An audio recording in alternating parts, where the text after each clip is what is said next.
The Second World War was the most deadly, destructive, and consequential war in history.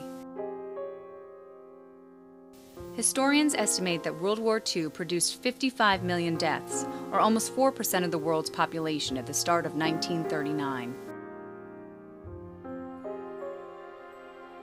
The war ravaged civilians more severely than any previous conflict and served as a backdrop for genocidal killings by Nazi Germany, as well as several other mass slaughters. Although the actual number of deaths attributed to the final solution of the Jewish question may never be known, it is thought in the course of this intentional genocide over 11 million Jews, Gypsies, homosexuals, and disabled people were killed between 1941 and 1945. In addition to those who died in World War II, there were over 20 million people who were displaced by the war, people who had no place to go when the conflict ended. These are not the stories about the Holocaust or those who died in the war. This is a look at what happened to the people who survived the Holocaust, how their strength, spirit, and sheer force of will allowed them not only to survive, but to prosper and succeed despite the atrocities they experienced.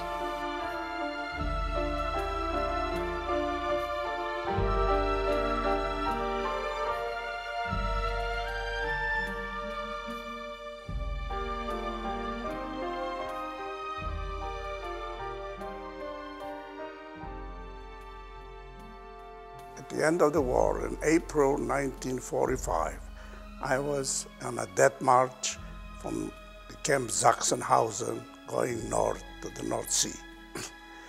And on May the 2nd, the guards disappeared and we were left in the woods 6 kilometers away from the city of Schwerin. In Bergen-Belsen, very bad. Every day we went out, they told us, today you got killed. Today you'll be killed. After the war, the British come and they start to take the German to throw all Jews from the barracks, dead people. And this was finished. The Hungarian SS took us in a ravine, deep, and the hills were all the way around us. So we thought they're going to finish us upstairs with machine guns, this.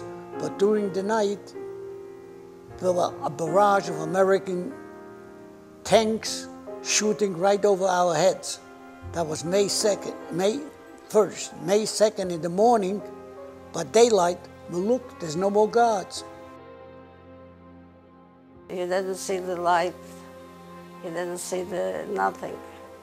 You're afraid every time. You're afraid they're going to take you away again. They're going to kill you.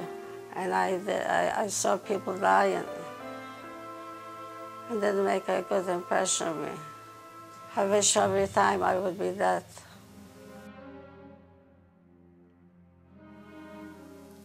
For survivors, the thought of rebuilding their lives was daunting.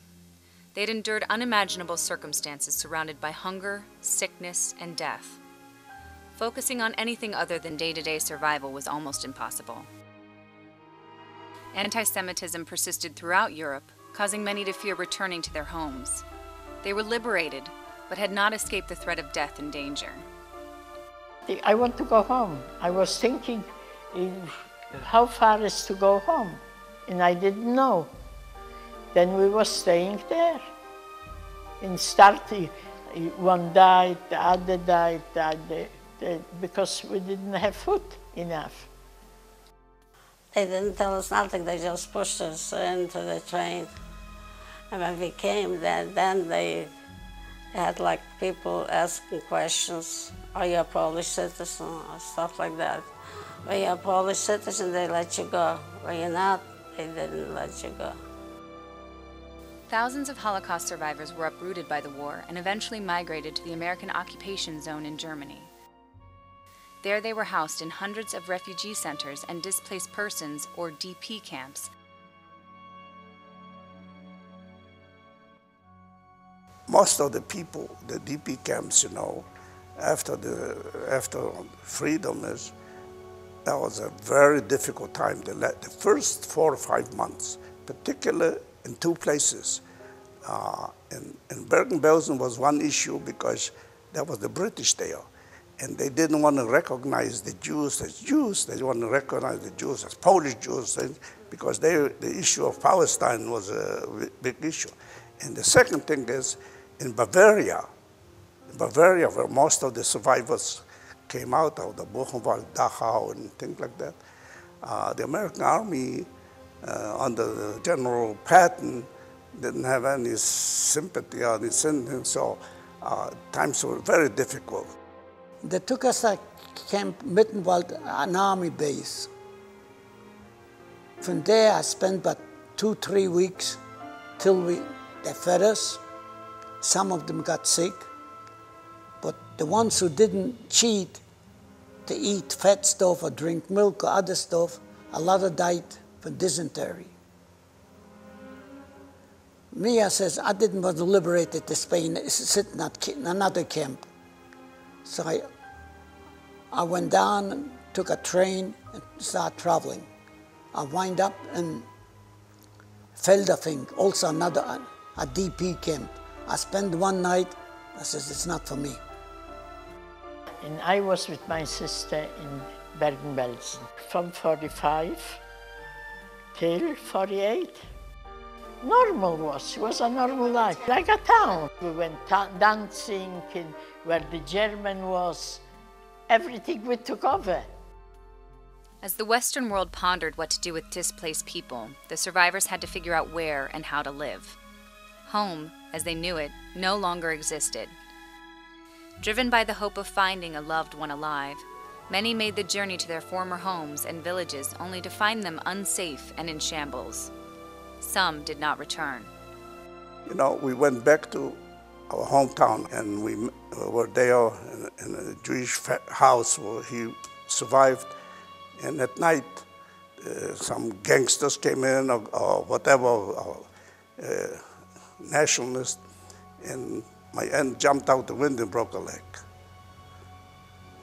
So they took her to the hospital in Krakow. So my mother said, we're never going to go back there. There's no sense, you cannot. Right after the war, a cousin of mine went down to our town to see if anybody survived, if the property's there. They killed him. A few years later, a brother of mine, an older brother, went to the town. He came back in a box. With nothing more than the realization of their circumstances, survivors started new lives for themselves. I lived in Bergen-Belsen. In Bergen-Belsen was a community what they start to ask where to go. The first I registered to Israel. Israel didn't want to take me because I was married already and I got pregnant. Then I stayed there in the migration took me over to Montreal. And I start to make a life. I found out that other fellows working for the American Army, so they took me in there to work. We heard the company's moving out. So our sergeant took the lieutenant to take us to Frankfurt am Main to the American consul. He says, those boys worked almost over a year here. They deserve to go to the United States. They're all young. And the consul heard the young, he says, I could give him affidavits, but who's going to pay the fare? So he had an idea. Right across the street was the Jewish organization, the Hayas.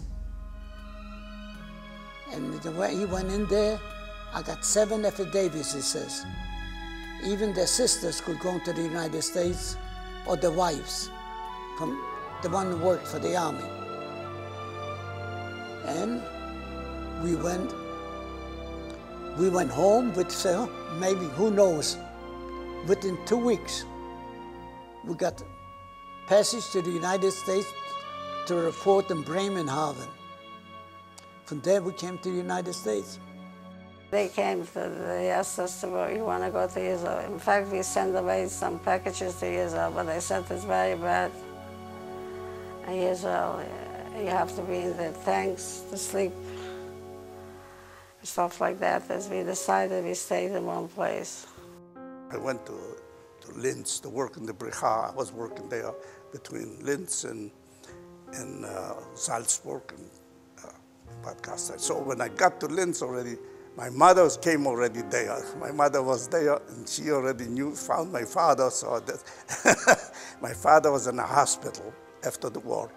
They picked him up in Mauthausen out of the garbage, and he spent a whole year in an American hospital in Bad Ischl, So my mother already found my father, so I joined them. Survivors of the Holocaust all have one thing in common: memories. Whether shared or unspoken, the suffering they endured impacted their lives and the lives of their future generations. I don't like to talk about how many people get killed and all that thing. I wanted to explain somebody, the feeling is, how is to live 6 years under a government where you have no rights, anybody can do with you what you want, anytime, without accounting, without jury and judge, you know. When they shoot you, there's nothing around it. But when you live 6 years on a condition like this and you survive, and then you come out and you want to have new children and have a born, that's a big achievement. Next Generation's promise is to never forget, to keep our parents' memories alive.